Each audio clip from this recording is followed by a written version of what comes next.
नमस्कार दोस्तों। अब जब हरियाणा विधानसभा चुनाव के लिए वोटिंग में गिनती के दिन बच गए हैं, तब सबकी दिलचस्पी ये जानने में है, सबकी नजर इस बात पर है कि अब हरियाणा में ताजा स्थिति क्या बन रही है। हरियाणा में सभी सीटों पर जितने उम्मीदवार तय होने थे वो हो गए, नामांकन की वापसी हो गई, चुनाव प्रचार जोर पकड़ रहा है, प्रधानमंत्री मोदी की पहली सभा कुरुक्षेत्र में हो चुकी। अब राहुल गांधी, प्रियंका गांधी की सभाएं शुरू होने वाली है। आम आदमी पार्टी ने अपने उम्मीदवारों के लिए ताकत झोंकने की तैयारी कर ली है। केजरीवाल चुनाव मैदान में उतरने वाले हैं और इन सब के बीच अलग अलग इलाकों के जो जिले जिले के बड़े बड़े नेता अपने अपने इलाकों में डोर टू डोर कैंपेन कर रहे हैं। तो यहीं से अब हम जानने की कोशिश करेंगे कि आज की तारीख में हरियाणा के नतीजों का आकलन क्या है, क्योंकि अब जैसा कि मैंने कहा कुल जमा 12 दिन बाकी है प्रचार के लिए, तो 11 दिन बच गए। आज की तारीख में हरियाणा में चुनावी नतीजों का हिसाब किताब क्या है 90 सीटों का, क्योंकि 90 सीटों में 46 सीटों पर सरकार बनती है, बहुमत मिलता है। पिछली बार बीजेपी 40 पर फंसी थी, लेकिन जेजेपी के दम पर बीजेपी ने सरकार बना ली, चला ली और आखिरी दौर में जेजेपी को बाहर किया। उसके बाद भी सरकार चल गई, मुख्यमंत्री बदले गए, ये अलग बात। तो आज की तारीख में 90 सीटों का हिसाब किताब क्या है, किसे कितनी सीटें मिल सकती हैं आज की तारीख में जो स्थिति है हरियाणा में वो। उसके बाद सबसे खास बात आज के इस वीडियो का कि हरियाणवी पत्रकारों का, हरियाणवी बोलते हुए उनका कद छोटा नहीं कर रहा हूं, वो वरिष्ठतम पत्रकारों में से हैं जो हरियाणा के रहने वाले हैं, इसलिए हरियाणा की सीटों के बारे में, हरियाणा के अलग अलग जिलों के समीकरण के बारे में, लोकसभा क्षेत्रों के समीकरण के बारे में, जातीय समीकरण के बारे में, स्थानीय मुद्दों के बारे में और जो भी जोड़ घटाव गुना गणित है उसके बारे में जानकारी रखते हैं। इसलिए उन पत्रकारों का जिनसे आप मेरे YouTube चैनल पर लगातार मिलते रहे हैं, हेमंत अत्री साहब और रविंद्र चौरान, उनका आज की तारीख में हरियाणा की 90 सीटों के लिए क्या आकलन है, मैं चाहूंगा स्क्रीन पर उनको लाया जाए, दो खास मेहमान, और उनसे हम समझने की कोशिश करेंगे। हमने पहले भी 2-3 बार 10 दिन 15 दिन पहले भी बात की थी, उस बीच मैं भी हरियाणा घूम आया, हरियाणा के 4-5 जिलों में गया, 7-8 विधानसभा क्षेत्रों में गया, कुछ वीवीआईपी हॉट सीट पर भी गया। तो अब आज समझना चाहेंगे कि आज की तारीख में हरियाणा के नतीजों का आकलन क्या, हरियाणा के पत्रकारों के हवाले से। उनसे बात करने से पहले एक खास बात हुई है कि हरियाणा की दिग्गज नेताओं में से एक, मुख्यमंत्री पद की दावेदार, लोकसभा सदस्य कुमारी सैलजा, अगर कहा जाए तो बीते 10 दिनों से चुनाव प्रचार से दूर है। ऐसा माना जा रहा है कि उनके समर्थकों का टिकट कटा और उसकी वजह से कुमारी सैलजा नाराज है। तो सवाल यह उठ रहा है कि क्या कुमारी सैलजा की यह नाराजगी चुनाव प्रचार जोड़ पकड़ेगा जब 2-4-5 दिन बाद तब भी कायम रहेगी, या अगले 3-4 दिनों में उनकी नाराजगी दूर करने की कोशिश होगी। यह भी हुआ था जब कांग्रेस ने मैनिफेस्टो जारी किया था दिल्ली में एआईसीसी मुख्यालय में, वहां उस मंच पर कुमारी सैलजा नहीं थी। आज ये इंडियन एक्सप्रेस में खबर छपी है कि कुमारी सैलजा के हवाले से यह खबर है, उनकी तरफ से किसी ने कहा कि उनको किसी सीनियर लीडर ने कॉल करके नहीं बुलाया इसलिए नहीं गई, एक फॉर्मेलिटी वाली औपचारिक कॉल आया कि आप उसमें आइए और वो नहीं गए। और कहा जा रहा है कि 10 दिनों से दिल्ली में है, प्रचार से दूर है। तो क्या इसका असर होगा? और ये इसलिए भी जरूरी है क्योंकि हरियाणा ऐसा सूबा है जहां 17 रिजर्व सीटें हैं, 20 से 22% दलित आबादी है। कुमारी सैलजा दलित लीडर हैं, कांग्रेस की सबसे बड़ी दलित चेहरा है।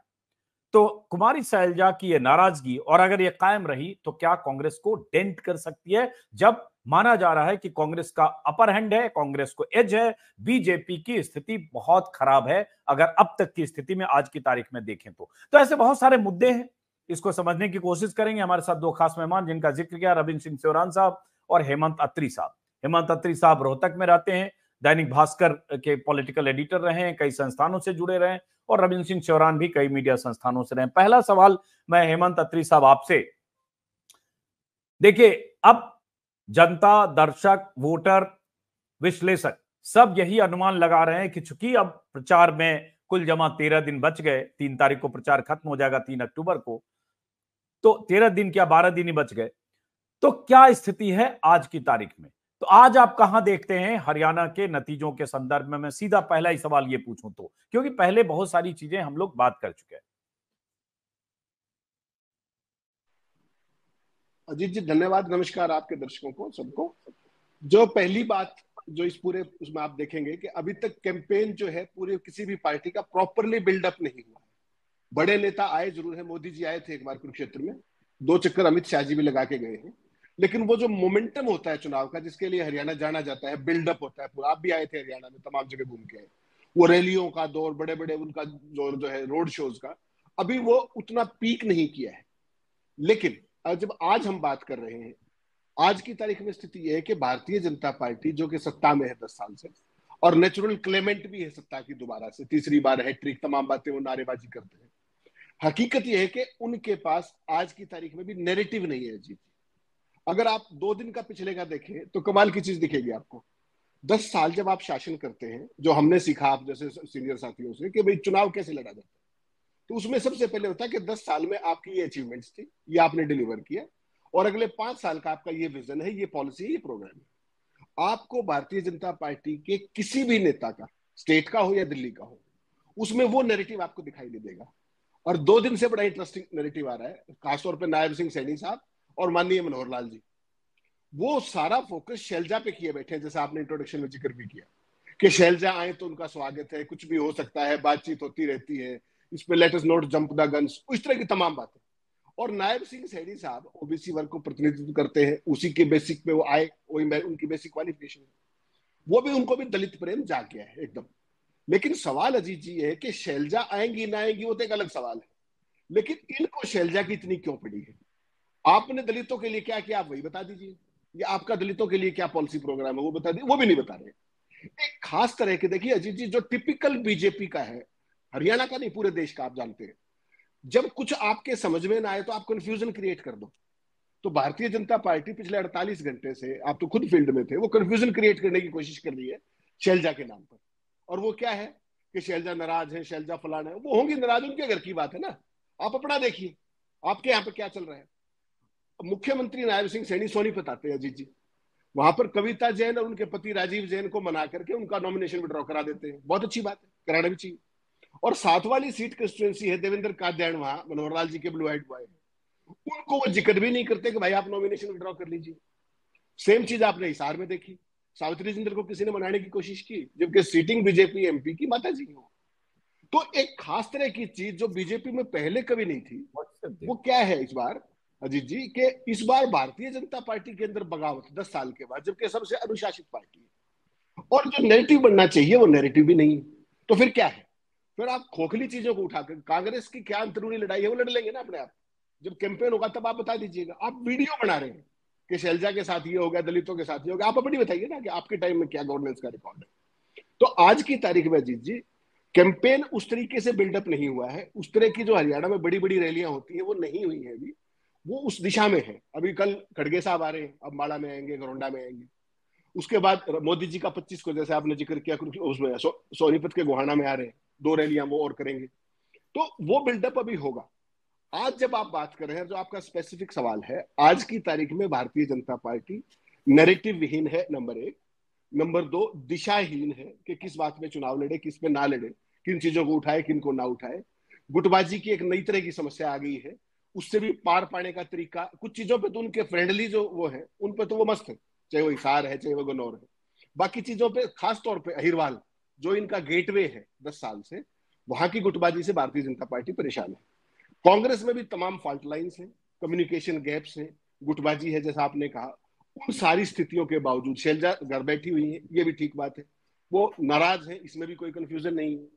उनके जो सबसे नजदीकी जो थी सीटें 2, नारनौंद की, वो डॉक्टर अजय को नहीं मिली। उकलाना की सीट वो बिल्कुल अपने उसके लिए चाहती थी, फ्यूचर के हिसाब से, वो हर नेता चाहता ही है, वो भी उनको नहीं दी गई।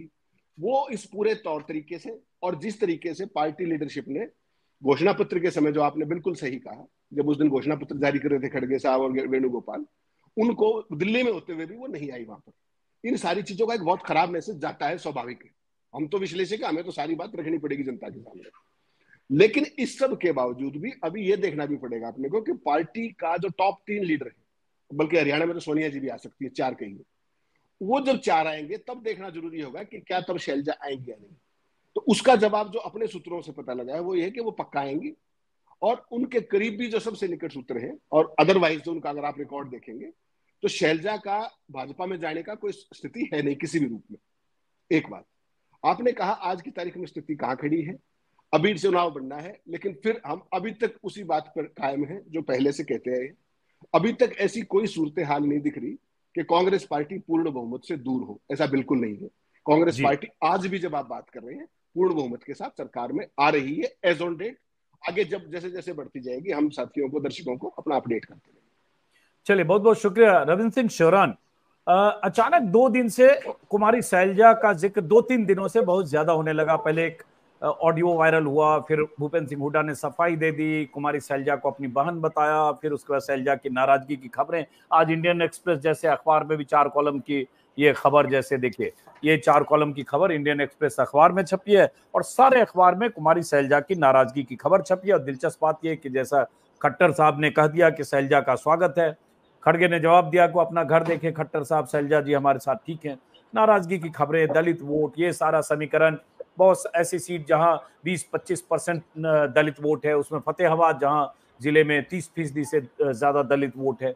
तो इन सब कैलकुलेशन को इंक्लूड करते हुए मेरा सवाल वही है कि आज की तारीख में हरियाणा के नतीजों का आकलन क्या है, फिर हम उसकी व्याख्या आगे करेंगे।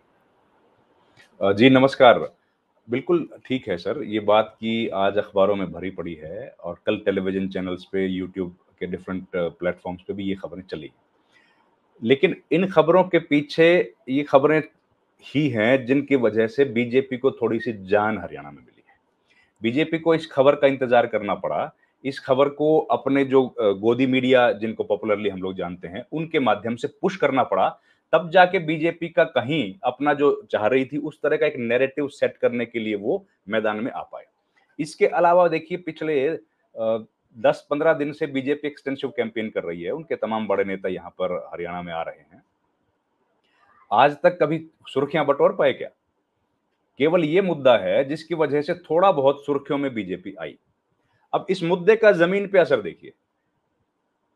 जमीन पर आप तो खूब घूमे हैं सर, हर क्षेत्र में गए। क्या कहीं आपको इस मुद्दे की वजह से 10, 20, 50 वोट बदलते हुए दिखे? क्योंकि शैलजा की तरफ से तो अपनी पार्टी के खिलाफ कुछ भी नहीं आया अभी तक।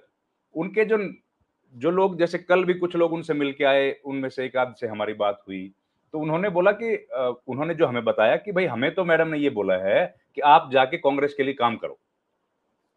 हमको अगर भूपेंद्र हुड्डा से किसी तरह का वाद विरोध हमारा है तो पार्टी के लेवल पे हम लोग निपट लेंगे, लेकिन बीजेपी को तो हराना पहला मकसद है ही ना, उस पे तो कोई कॉम्प्रोमाइज नहीं कर पाएंगे हम लोग।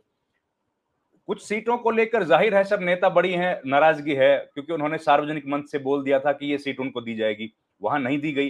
तो ये तो बहुत सामान्य सी बात है, ये तो परिवारों में भी अगर किसी बात पे होता है तो झगड़ा।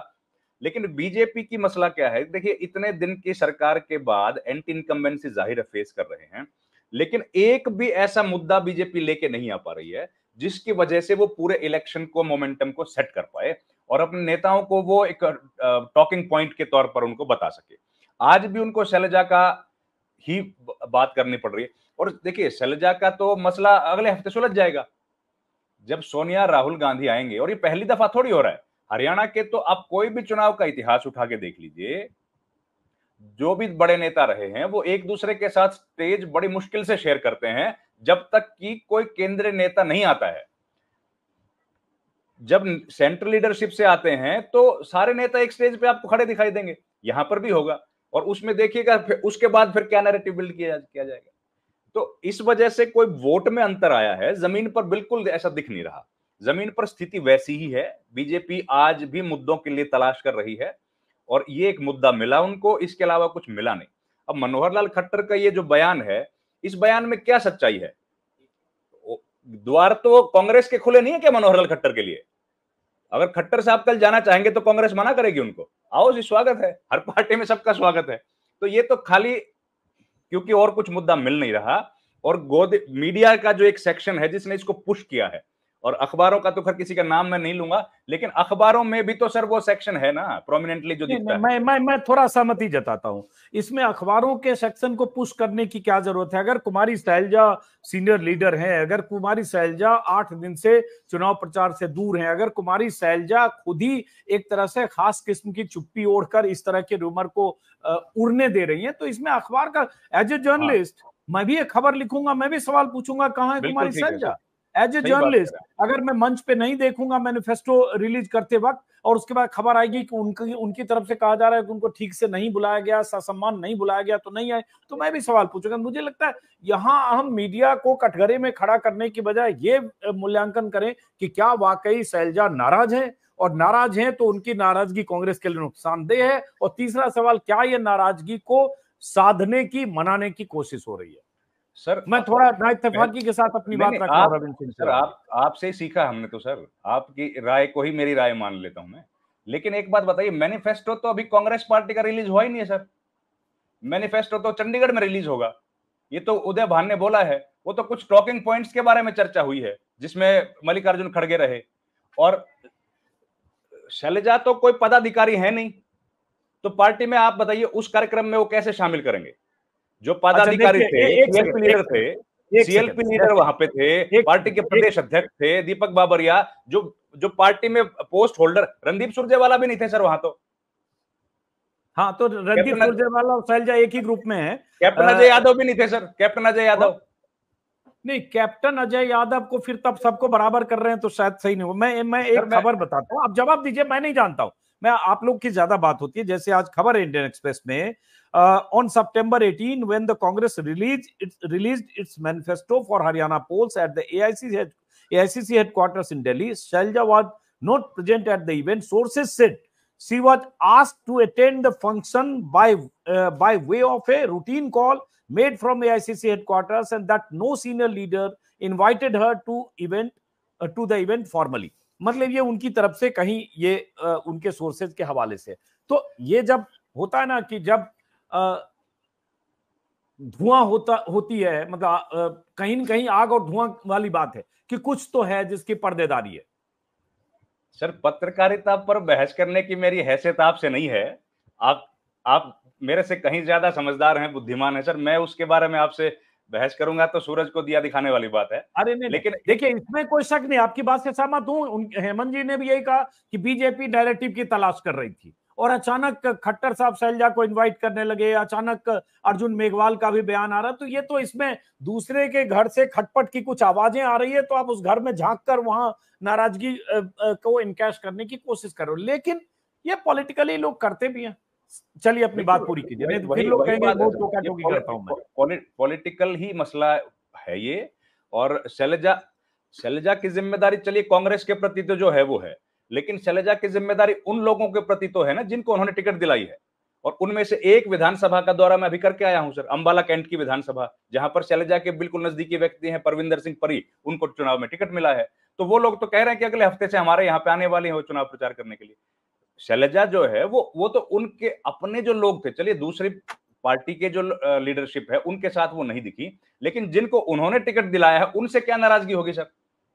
उनके कार्यक्रम में तो आएंगी ना, उनके भी कार्यक्रम में अभी तक नहीं आई हैं, लेकिन वो अगले हफ्ते से आ रही हैं, उनके प्रोग्राम बन रहे हैं। और ये बात तो उन लोगों ने हमें बताई है जो उनके दफ्तर में बहुत नजदीकी, अब नाम तो किसी का क्या लेंगे, लेकिन काफी लोग जो वहां पर काम करते हैं या उनसे मिलके आए हैं, उन लोगों का कहना है कि अगले हफ्ते से उनके कार्यक्रम बन रहे हैं। और सेंट्रल लीडरशिप, जैसे हमने बात किया कि सेंट्रल लीडरशिप जब आएगी तो एक बहुत पुराना चर्चित किस्सा है कि भजनलाल और बंसीलाल दोनों एक दूसरे के धुरविरोधी थे, लेकिन जब राजीव गांधी आए तो दोनों को एक जीप में बिठा लिया और उसके बाद से कैंपेन में वो हो गया 1 मिनट में। तो ये जो दावा है कि शैलजा नाराज हैं और उससे दलित वोट पर असर पड़ रहा है, ये तो सर उसी दिन बस्ट हो जाएगा, तो 2-3 दिन तक और चलेगा बस। उसके बाद जब वो आएंगे तो फिर क्या है, फिर तो कुछ बचेगा नहीं इसमें। तो जमीन पर कोई असर इसका नहीं दिख रहा है। शैलजा ने अपने जो सीटें थी उनमें उनको सीटें कुछ नहीं मिली, ये बात सब लोग जान रहे हैं, क्योंकि उन्होंने सार्वजनिक मंच से बोला है और अभी तक शैलजा की तरफ से कोई बयान ऐसा नहीं आया। हाँ, एक बात बिल्कुल सही है कि उनके बारे में जो एक वायरल ऑडियो हुआ, वीडियो, उस वीडियो पर कांग्रेस से डायरेक्टली लिंक नहीं था, वो कोई कांग्रेस का समर्थक वोटर रहा होगा, लेकिन उस पर रिस्पॉन्स मुझे लगता है कांग्रेस की तरफ से थोड़ा सा डिलेड था। उस रिस्पॉन्स को अगर और क्विक कर लेते तो ज्यादा अच्छा होता, क्योंकि ये जो समय है, इस समय में कांग्रेस पार्टी की लीडरशिप की तरफ भी सब लोग देख रहे हैं कि वो लोग किस तरह से बिहेव कर रहे हैं। वो थोड़ा सा डिलेड रिस्पॉन्स रहा, अगर उसको मैनेज किया जाता तो शायद इस तरह की अफवाहें ना उठती। अच्छा, अब एक सवाल मान लिया, अब एक सवाल जो हमारा बुनियादी सवाल था पहले, कि आज की तारीख में आप बीजेपी बनाम कांग्रेस में किसको कहां देखते हैं? आज की तारीख में, ये इसलिए बार बार मैं आज की तारीख बोलता हूँ। उसी स्थिति में मैं हूं सर, जिस स्थिति में हमने आखिरी बार वीडियो रिकॉर्ड किया था। मेरे हिसाब से स्थिति में कोई अंतर नहीं है। बीजेपी का वोट बढ़ने की गुंजाइश बची नहीं है, क्योंकि कांग्रेस जो है सर, कांग्रेस इंपॉर्टेंट फैक्टर नहीं है इस चुनाव में। हुड्डा शैलजा इंपॉर्टेंट नहीं है इस चुनाव में, एंटी इनकम्बेंसी इंपॉर्टेंट फैक्टर है। और उस फैक्टर को अभी तक कैटर करने के लिए बीजेपी के पास कोई हथियार नहीं है। प्रधानमंत्री आज भी अनपॉपुलर हरियाणा में है। अमित शाह जो है, उनके आने से कोई वोट बढ़ाओ ऐसा कहीं दिखता नहीं है। और इसके अलावा बीजेपी का कोई ऐसा बड़ा नेता नहीं है जो वोट जोड़ने में मजबूत हो, वोट जोड़ने की जिसके पास बहुत ज्यादा ताकत हो, ऐसा कोई नेता नहीं है। तो सिचुएशन बिल्कुल वैसी ही है। जब बीजेपी की स्थिति वैसी है, कांग्रेस पार्टी की स्थिति में सुधार की गुंजाइश है जब इनका मोमेंटम शुरू होगा, जब बड़ी रैलियां होंगी, जब राहुल और प्रियंका गांधी आएंगी। क्योंकि हरियाणा समेत पूरे देश में अगर किसी की पॉपुलैरिटी बढ़ी है पिछले 6 महीने में, तो वो यही दो नेता हैं, राहुल गांधी और प्रियंका गांधी। प्रधानमंत्री मोदी की पॉपुलैरिटी पूरे देश में घटी है, हरियाणा में भी घटी है। हरियाणा में 2024 के लोकसभा चुनाव में लोगों ने उनको वोट दिया, लेकिन उसके बाद उनकी स्थिति में गिरावट दर्ज पूरे देश में की गई है। तो हरियाणा भी उससे अछूता नहीं है। उनकी रैलियों में भीड़ नहीं आ रही है वो उत्साहित भीड़ नहीं है। और उसकी वजह से, और सबसे बड़े खट्टर साहब हैं, वो जहां जहां जा रहे हैं सर, वहां पे तो आपको, अब लोग तो ये कह रहे हैं कि भैया किसी को भी भेज दो, खट्टर को मत भेजो यहाँ कैंपेनिंग करने के लिए, हम तो काम चला लेंगे उनके बिना। अब हारना ही है तो बिना खट्टर के हार लेंगे, खट्टर को क्यों भेज के हमारे को यहाँ पे हालत हमारी खराब करवा रहे हो। तो ये स्थिति है। कैंपेन के लिए कोई स्टार नहीं है बीजेपी के पास। एंटी इनकम्बेंसी को कंट्रोल करने का कोई रास्ता अभी तक बीजेपी निकाल नहीं पाई है। केवल इस मुद्दे पर डिपेंड है कि शैलजा क्या कर रही है। वो मुद्दा तो सर हवा में चला जाएगा जब शैलजा आ जाएंगी सामने। वो तो 2 या 3 दिन में और आ जाएंगी, इतना ही अंतर है बस। क्योंकि अभी तो सेंट्रल लीडरशिप का प्रोग्राम भी नहीं बना ना। और ये सारी अफवाहें इसलिए उड़ रही हैं कि एआईसीसी ने अभी तक शेड्यूल जारी नहीं किया बड़े नेताओं की रैलियों का। ना प्रियंका का कोई आया है, ना राहुल गांधी का आया है, न मल्लिकार्जुन खड़गे का आ गया है। लेकिन देखिए, मल्लिकार्जुन खड़गे से उतना असर नहीं पड़ता जितना कि राहुल गांधी और प्रियंका गांधी से पड़ने वाला। मुझे लगता है वो और 1-2 दिन में आ जाएगा सर। तो चलिए, अब आपने उस सवाल का जवाब नहीं दिया संक्षिप्त, तो उसके बाद हेमंत जी के पास जाऊंगा। आज की तारीख में आपका हरियाणा को लेकर आज की तारीख में कांग्रेस ही मजबूत है। कांग्रेस मेजोरिटी की तरफ बढ़ रही है, जहां खड़ी थी उससे कहीं नीचे नहीं आई है। बीजेपी वीक नहीं, मेजोरिटी की तरफ बढ़ रही है, मतलब मेजोरिटी 45 सीट पर है, मतलब नहीं, बढ़ रही है आराम से 50-55 से सीट कम बीजेपी कांग्रेस की नहीं दिख रही आज भी।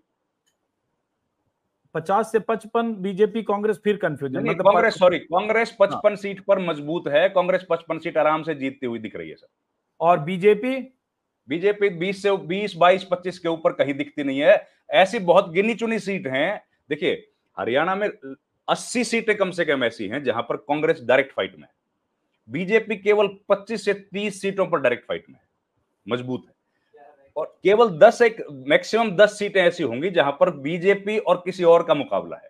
मैक्सिमम 10 सीटें, जैसे पुंडरी का सीट है, यमुनानगर की इस इलाके की सीट जहां पर कमजोर कैंडिडेट है, या फिर जैसे अंबाला कैंट की सीट है, वहां कांग्रेस नंबर मुकाबले में नहीं है, इंडिपेंडेंट कैंडिडेट मुकाबले में। ऐसी मैक्सिमम 10 सीटें हैं जहां पर BJP versus independent, BJP versus कोई और पार्टी है। अदरवाइज कांग्रेस ही प्रोमिनेंट पार्टी है। हारेगी तो भी कांग्रेस हारेगी, जीतेगी तो भी कांग्रेस जीतेगी। और बीजेपी के पास ये ताकत नहीं है। चलिए हेमंत जी, अब आपके पास आते हैं। फिर तीसरा फैक्टर जो बार बार बात हो रही है, बीजेपी कांग्रेस बाइपोलर इलेक्शन है, ये हम लोग लगातार मान रहे हैं, बोल रहे हैं। लेकिन एक जो कोशिश हुई अभय चौटाला और बीएसपी के गठबंधन के जरिए, या दुष्यंत चौटाला और आजाद समाज पार्टी के गठबंधन के जरिए, अभी खबर आ रही है कि 25 तारीख को जींद में, मतलब 4 दिन बाद जींद में एक बड़ी सभा है जिसमें अभय सिंह चौटाला और मायावती साझा सभा कर सकते हैं। उचाना में खबर आ रही है। उसके बाद कहा जा रहा है 3 रैलियां और मायावती कर सकती है। झुलाना और कई इलाकों में दुष्यंत चौटाला और चंद्रशेखर अपनी यात्रा कर चुके हैं और आगे भी करेंगे। तो बीजेपी कांग्रेस के बीच जो उन्होंने आकलन किया, आपने भी किया, ये जो बाकी 2 पार्टियां हैं, 2 गठबंधन है, उसका कोई इसमें भविष्य और कोई देखते हैं आप किसी तरह से समीकरण को बिगाड़ते हुए? अजीत जी, देखिए, जो ये पूरा समीकरण है, ये कोशिश ही ये की गई है कि समीकरण बिगड़े। बीजेपी जब अपना नैरेटिव नहीं बना पाई तो उसका एक प्लान बी होता है, प्लान सी भी होता है। आपको इससे आपसे बेहतर कौन जानता है कि हरियाणा के अंदर जो भाजपा का जो सफलता का मंत्र है, चाहे वो 14 हो चाहे वो 19 हो, वो क्या था कि जितना भी जाट वोट बैंक, जो रूरल वोट बैंक है, उसको जितना मैक्सिमम जितनी जगह बंटवा सके, वही उसकी सफलता का राज है। ये आप शुरू से जानते हैं। इस बार क्या हुआ, इस बार स्थिति थोड़ी सी बदल गई जी। चूंकि इनेलो और जेजेपी पिछली बार बनवा दी थी अलग अलग 2018 के एंड में, 19 में दोनों ने अलग अलग चुनाव लड़ा, वो इतिहास उसमें नहीं जाते। लेकिन इस लोकसभा चुनाव ने अजीत जी एक नई लाइन खींच दी है। और वो लाइन क्या खींची है कि दलित और जाट वोट बैंक, दलित और ग्रामीण वोट बैंक इकट्ठा आ गया। और वो आने से कांग्रेस पार्टी की 5 सीट आ गई 10 में से, जो मोदी जी को दिल्ली में भी हर्ट कर रहा है। ये तो स्वाभाविक है। अब बीजेपी ने क्या गेम प्लान किया कि देखिए, दुष्यंत वन टाइम फिनोमिना थे, यूज एंड थ्रो उनका कर दिया। कभी भी आपने नहीं देखा होगा कि जो सत्तारूढ़ पार्टी है वो अपने एलआई को भगा दे, कभी नहीं देखा होगा। एलआई तो छोड़ के जाते, एलआई को भगा दिया जाए इस तरीके से, जो अजीत उनके साथ किया गया दुष्यंत के साथ, वो कभी नहीं देखा होगा, लेकिन वो किया गया। अब जो ये गेम है नया, वो लोकसभा की परिणाम की पृष्ठभूमि में है कि दलित वोट बैंकों को, जाट को तो बांट नहीं पा रहे इस बार, ये तो इनको तय हो गया, लग गया, दिख गया। तो इस बार दलित इनके निशाने पे है कि क्योंकि फॉर्मिडेबल कॉम्बिनेशन है साहब, 22% वो है, 22% वो है।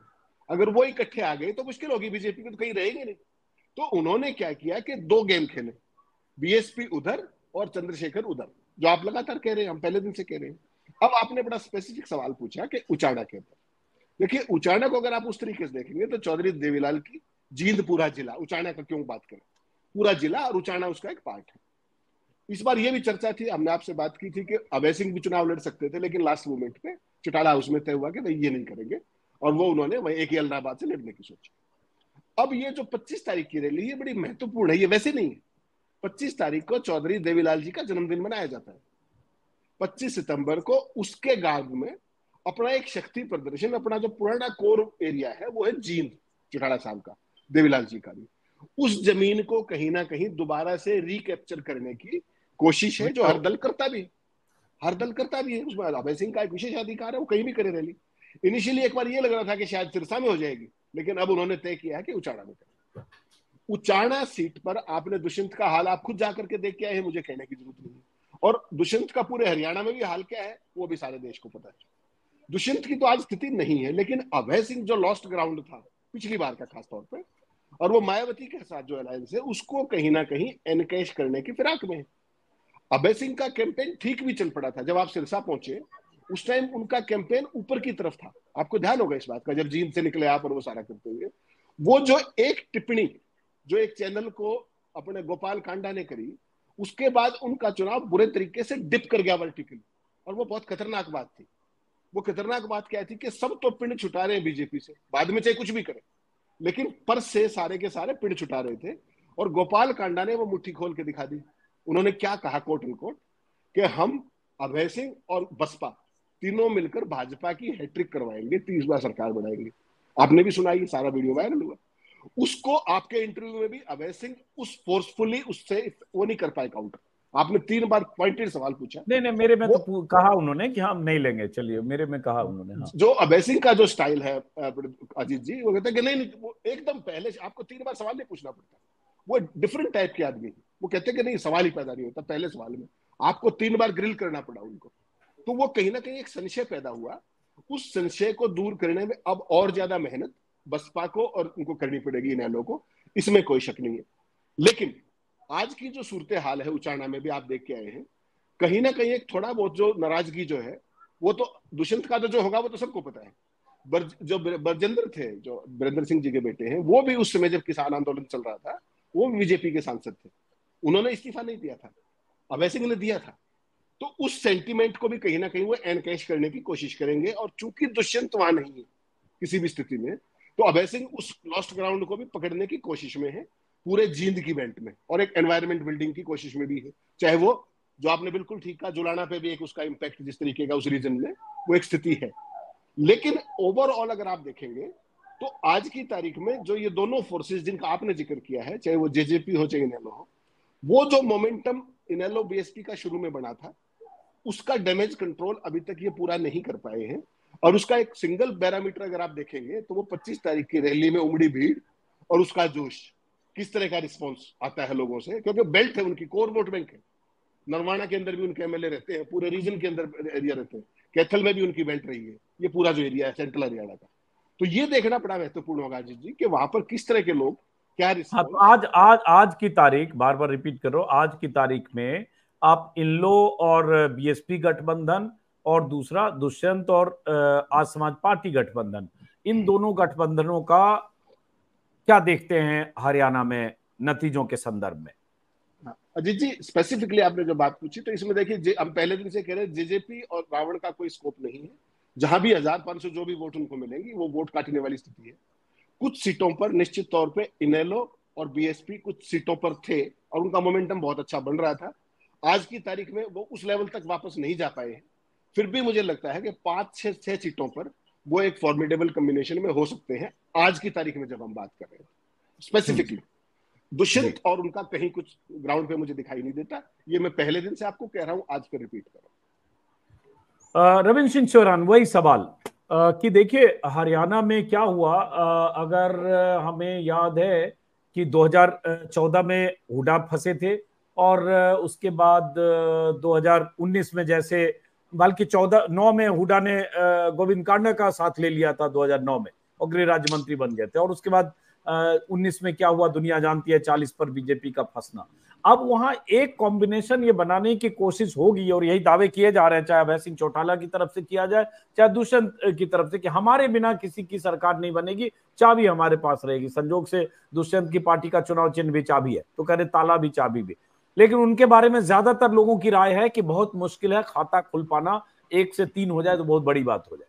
लेकिन एक अभय सिंह चौटाला भी है, उनके भी दावे हैं ऑन रिकॉर्ड। कभी उन्होंने हमें बोला था पहले इंटरव्यू में 15 से ज्यादा, इस बार तो 25 से ज्यादा बोल दिया। तो चलिए, नेता लोग ज्यादा बढ़ा चढ़ाकर बोलते ही हैं दावे। मैंने सवाल में भी कहा कि आप तो 5-6 गुना बढ़ाकर बोल रहे हैं। लेकिन क्या स्थिति दिख रही है, क्योंकि कोई गुंजाइश, आप हालांकि आपने कहा क्लियर कट मेजोरिटी कांग्रेस की है, कोई गुंजाइश इनकी अहमियत त्रिशंकु विधानसभा इसकी कोई दिखती है, या इनको कोई ठीक ठाक नंबर आ जाए कि ताला चाबी इनके बिना ना खुले, ऐसी गुंजाइश दिखती है? सर, इनको अभी अपनी चाबी को संभाल के रखना पड़ेगा अगले 5 साल तक। उस चाबी में अभी कोई ताला फिट हो नहीं रहा है, तो 5 साल तो और लगेगा। अभी इस चुनाव में इनके पास कोई ताला नहीं आने वाला जिसको इनको खोलने की जरूरत पड़े। इस बार जनता ने ताला खोल दिया है और वो कांग्रेस की तरफ, कांग्रेस जो है ना, उसका ताला खोल दिया जनता ने चाबी से, और मुझे लगता नहीं कि किसी की जरूरत पड़ने वाली है। दूसरा, आईएनएलडी, बिल्कुल हम लोग देखिए, आप आखिरी जो शो हमने किया था 5-5 सीटों का, तब भी हमने ये सारी बातें चर्चा की थी कि क्या कॉम्बिनेशन बीजेपी ने बनाने की कोशिश की है कांडा और चौटाला के साथ में, और वो फिर एक दिन बाद वो बस्ट हो गया जब उन्होंने एक इंटरव्यू दिया, वो बात सब सामने आ गई।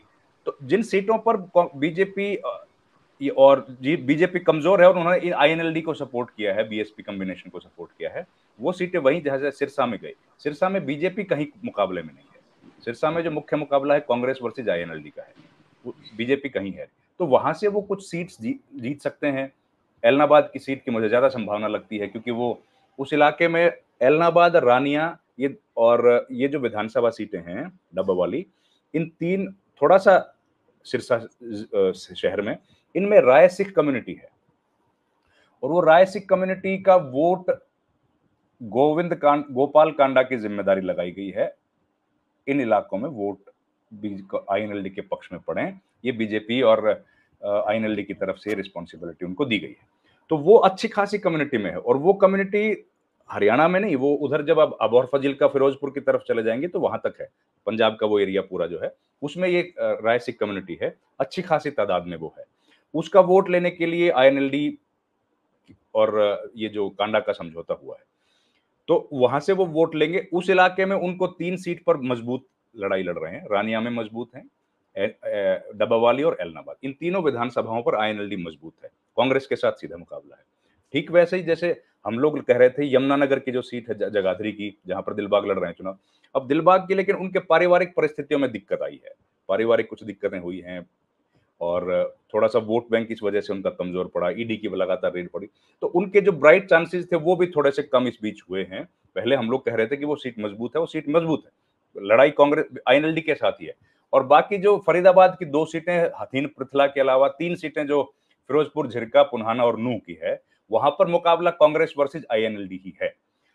उसके अलावा जो नई सीटें अब चुनाव में धीरे धीरे मोमेंटम बना है, एक नरवाना की विधानसभा सीट है, एक बरवाला की विधानसभा सीट है।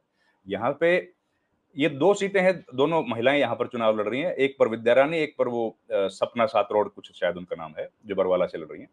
ये दोनों विधानसभा सीटों पर आईएनएलडी ने गजब का मोमेंटम गेन किया है और लोग अब उनको फाइट में मान रहे हैं और वो चुनाव जीत भी सकते हैं, इस तरह की स्थिति है। इसके अलावा और कोई ऐसी सीट नहीं है जहां पर आईएनएलडी बीएसपी का कॉम्बिनेशन मजबूत स्थिति में दिख रहा हो, कांग्रेस या बीजेपी को फाइट देता हुआ दिख रहा हो। ये सीटें हैं, इनमें से कितनी सीट जीत पाएंगी, बस ये सवाल है। उसके अलावा पूरे हरियाणा में इनकी बहुत ज्यादा मजबूत स्थिति फिलहाल दिख नहीं रही है। तो ये अगर निर्दलियों को छोड़ दिया जाए तो मुझे लगता है ये सब आम आदमी समेत सारी पार्टियां जो है ये 5-1 सीट पर सिमट जाएंगी, उससे ज्यादा सीट शायद ना ले पाए। आम आदमी पार्टी, जेजेपी, बीजेपी अलायंस, ये सब अलायंस जो है इतना ही है। निर्दलीय थोड़े से ज्यादा मात्रा में। आम आदमी का आपने अचानक जिक्र किया, मैं भूल गया था आम आदमी पार्टी का जिक्र करना। आम आदमी पार्टी में ने भी मान लीजिए सारी सीटों पर उतार दिए। आम आदमी पार्टी का बुरा हश्र पहले भी हुआ है जहां भी उपचुनाव या चुनाव में, हरियाणा खास तौर से।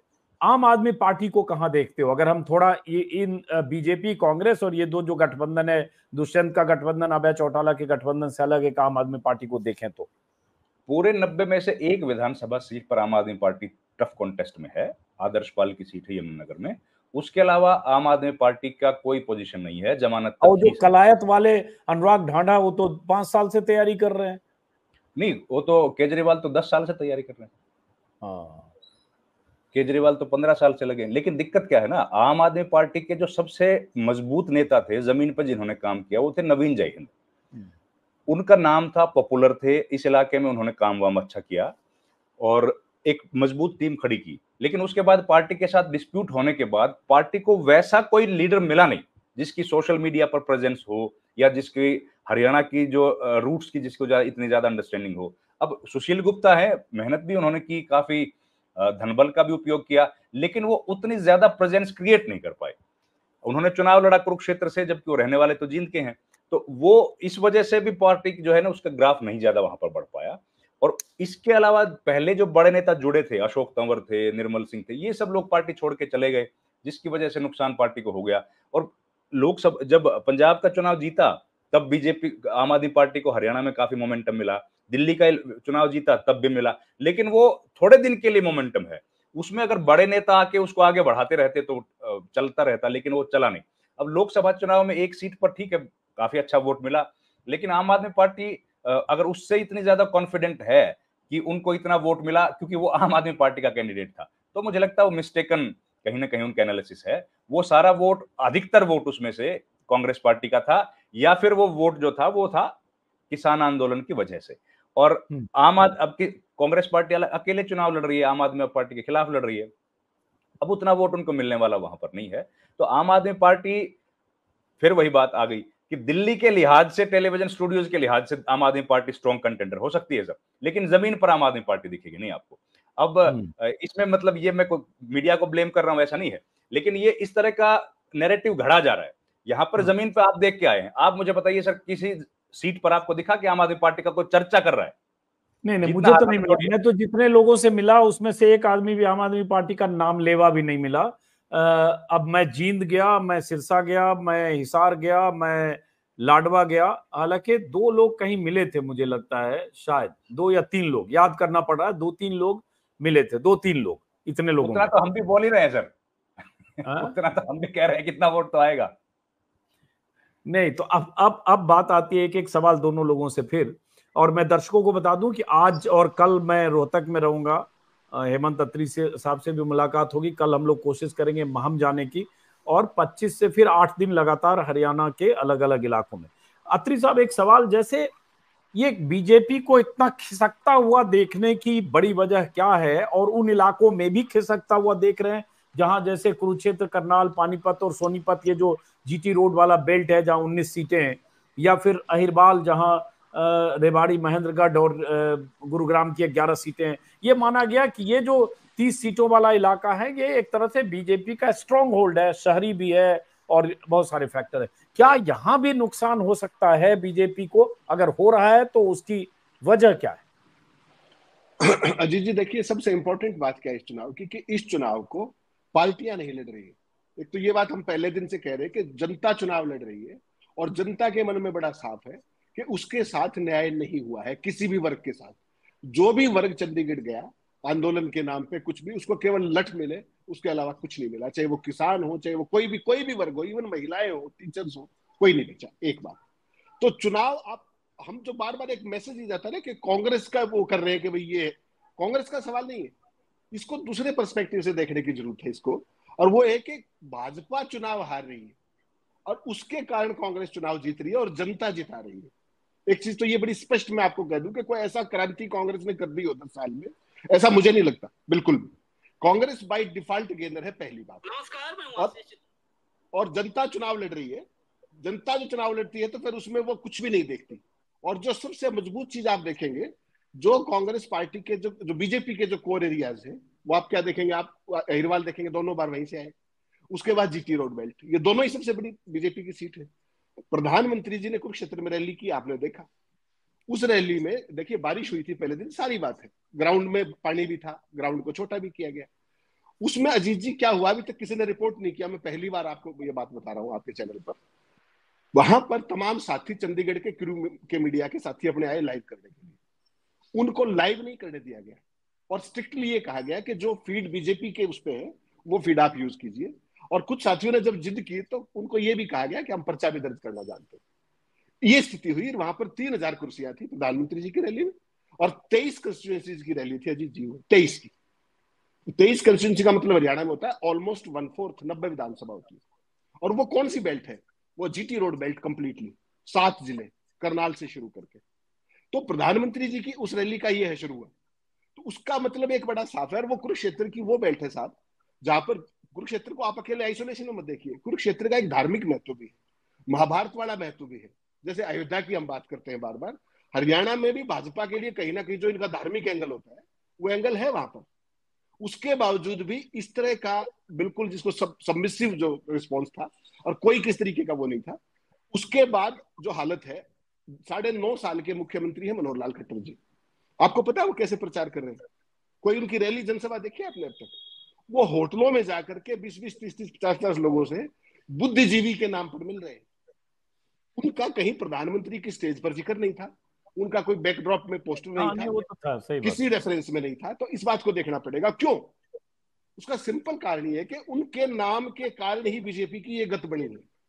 और बहुत सारे लोग अब ये भी कहने लगे हैं कि नायब सिंह सैनी को अगर बुलाना ही था तो इनको और 6 महीने पहले बढ़ा देते तो शायद भाजपा का कुछ डैमेज कंट्रोल हो जाता। तो दूसरी बात ये है। तीसरी महत्वपूर्ण बात जी क्या है, जो सबसे इंपॉर्टेंट बात है, कि आज की तारीख में भारतीय जनता पार्टी इतना 10 साल राज करने के बाद भी नैरेटिव की तलाश में है। They have lost the narrative completely. अब कल आप देखिए, कल नायब सिंह सैनी साहब ने क्या कहा। उन्होंने कहा कि भारतीय कांग्रेस पार्टी का जो ये है घोषणा पत्र, गारंटी पत्र, जो बार बार हम कह रहे थे ना घोषणा पत्र, दिल्ली में जारी जो हुई है वो कांग्रेस की 7 गारंटियां जारी हुई हैं। घोषणा पत्र भी चंडीगढ़ में जारी होना है, जिसमें ये सारों को बुलाने की कोशिश करेंगे।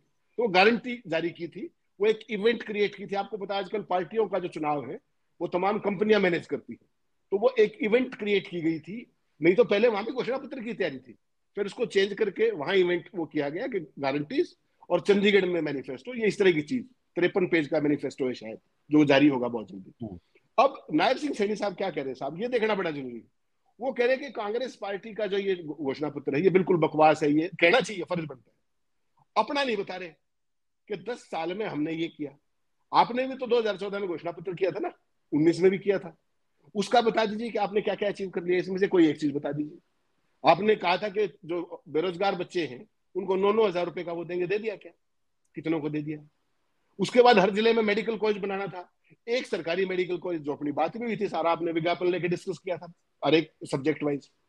तो इशू अजीत जी क्या है कि basically they are not left with any face. और सबसे बड़ी जो दिक्कत आ रही है, जो आपने ऑब्जर्व किया होगा, आप तो खुद घूम के आए हैं बहुत बारीकी से, देखते हैं आप चीजों को, जहां जहां बीजेपी का विरोध हो रहा है उसको देखना बड़ा जरूरी है अजीत जी। अभी तक कहीं जाट बेल्ट में कहीं पर बीजेपी का विरोध नहीं हुआ है। बीजेपी का विरोध कहां पे हुआ है? नारायणगढ़ में। उसके बाद अंबाला में Anil Vij, home minister constituency, Adampur के अंदर जो उसकी कुलदीप बिश्नोई और भजनलाल जी की पुश्तैनी 40-50 साल से सीट है, उसके बाद भवानी खेड़ा, उसके बाद हांसी, यहाँ पर तो कंप्लीट बीजेपी की बेल्ट है ना। अगर उस उनके भाषा में बात करें, जो मैं आमतौर पे नहीं करता हूँ, जो नॉन जाट जाट करते हैं, वहां जितनी भी सीटें आप देखेंगे, इनका विरोध झज्जर के अंदर पकड़ लिया उसको कि भाई तुम इसमें से निकल के दिखाओ। तो बेसिकली क्या है कि जो जो जाट सीट है वहां पर लोग बड़ी समझदारी के साथ समझ रहे हैं कि इनको कोई मौका नहीं देना है, और बीजेपी के जो सबसे ज्यादा ताकतवर लोग रहे हैं उनका विरोध हो रहा है। अनिल विज तो खुद को गब्बर कहते थे, 4 बार विरोध हो चुका है उनका, भागने की जगह नहीं मिलती, पुलिस निकाल के ले जाती है। हंसी के अंदर हुआ बयाना का, आप देखिए नरवाना के अंदर विरोध हो रहा है। तो ये सारी चीजें क्या है बेसिकली, इसका मतलब अजीत जी बड़ा साफ है, ये प्रो कांग्रेस और anti BJP is not the question, this is about janta versus BJP, and this is more than clear now कि भारतीय जनता पार्टी ने आम जनता के बीच में जो पॉपुलर परसेप्शन है वो गंवा दिया है, और उसको जो रिगेन करने। ऑडियो ऑडियो क्या लगता है हेमंत जी का? चलिए, ऑडियो की प्रॉब्लम है, लेकिन हाँ लगता है हेमंत जी आपका ऑडियो नहीं आ रहा है। कोई ऑडियो की प्रॉब्लम हुई हेमंत जी? ऑडियो की प्रॉब्लम है, ऑडियो की प्रॉब्लम है। हेमंत जी का ऑडियो नहीं आ रहा, लेकिन क्लोज भी कर रहे हैं हम। रविंद्र सिंह शिवरान साहब, अब आखिरी सवाल वही, देखिए हर बार ये होता है, कुरुक्षेत्र पर आपने भी काफी बोला लिखा, कुरुक्षेत्र में मोदी की फ्लॉप रैली का, लेकिन अब आखिरी सवाल कि अभी जो नैरेटिव जहां भी है, चाहे बीजेपी के खिलाफ 10 साल की एंटी इनकम्बेंसी, खट्टर को लेकर नाराजगी और वो तमाम मुद्दे, वादे, अग्निवीर, किसान आंदोलन, पहलवान सब है, लेकिन अब जब मान लीजिए मोदी की कुछ सभाएं होगी, राहुल और प्रियंका की सभाएं होगी, तो आज जहां स्थिति है, आज हम हैं 21 तारीख है, शायद 22 तारीख, आज है हम 22 तारीख पर, 5 अक्टूबर को चुनाव है, 3 अक्टूबर की शाम 5 बजे प्रचार खत्म हो जाएगा। तो अगर आप देखें तो 11 दिन लगभग चुनाव प्रचार के हैं। क्या आज से अगले 11 दिन में कुछ बदलाव भी दिखेगा, या जहां हैं हम यही मानकर चलें? सर, बदलाव की मुझे तो गुंजाइश लगती नहीं है, क्योंकि बीजेपी जब तक कोई नैरेटिव बिल्ड नहीं कर पाएगी तब तक यहाँ पर संभावना बीजेपी के पक्ष में जाने की नहीं है। और बीजेपी के पास में, हम लोग शुरू से चर्चा यही कर रहे हैं सर, कि बीजेपी के पास केवल एक मुद्दा है, वो है जातिवाद का। अगर जातिवाद को वो फैलाने में कामयाब हुए तो बीजेपी कुछ वोट हासिल कर सकती है, उसके अलावा बीजेपी के पास अब कुछ बचा नहीं है सर कहने के लिए। और जातिवाद से ही लोग आजीज आ गए हरियाणा में दिक्कत अब लोगों को यही हो गई है कि जिस वजह से उनको दिक्कतें फेस करनी पड़ी, वो सबसे बड़ा उसका कारण था जातिवाद का। जातियां हरियाणा में आज से तो है नहीं, बहुत पहले से हैं, हम बार बार जिक्र करते रहे। चौधरी भजनलाल ने भी जाति की राजनीति करी, कांग्रेस में ही थे वो, लेकिन वो राजनीति वोट के, जिस दिन वोट पड़ गए उस दिन खत्म हो जाती। उसके बाद कोई आदमी ऐसा एलिगेशन नहीं लगाता उनके बारे में कि उन्होंने जाति के आधार पर किसी के साथ राजनीतिक तौर पर भेदभाव किया हो। लेकिन यहां पर राजनीति हुई जाति पर, और वो इतनी ज्यादा अंदर तक पेनिट्रेट कर गई कि समाज के स्तर पर उसका असर हुआ। जाति के नाम पर हुए आंदोलन में लोगों की जान चली गई सर, 50 कितने सारे लड़के, चाहे वो किसी भी जाति के हों, उनकी मौत हो गई। ये सबसे बड़ी दिक्कत का सामना करना पड़ा यहाँ के लोगों को, और उसके बदले में फायदा किनका हुआ? केवल एक वर्ग का बेनिफिट हुआ, जो राजनीति के सत्ता के गलियारे तक पहुंच गए, एक पार्टी का उसका फायदा हुआ, इसके अलावा किसी का बेनिफिट नहीं हुआ।